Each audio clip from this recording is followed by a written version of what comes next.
Սա ցավոք սրտի միայն գործող իշխանությունների խնդրեմը չէր, որտեղ Արցախի հարցը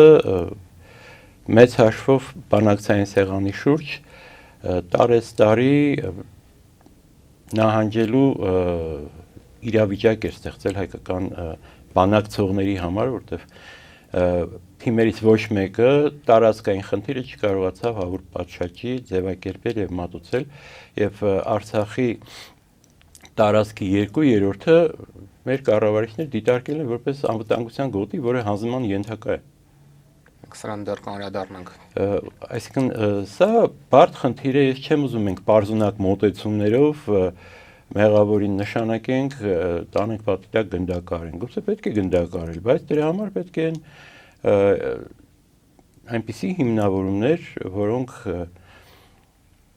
այդ գնդակարության ակտը չակերտավոր իրավաչափ կդարձնեն եւ սա միայն խղճի խնդիր չէ, սա նաեւ իրավունքի հարց է, այսինքն մեծ հաշվով պատերազմական պարտության բոլոր հանգամանքները քննված չեն։ Ամբողջական հաղորդումը դիտեք մեր YouTube-յան ալիքում։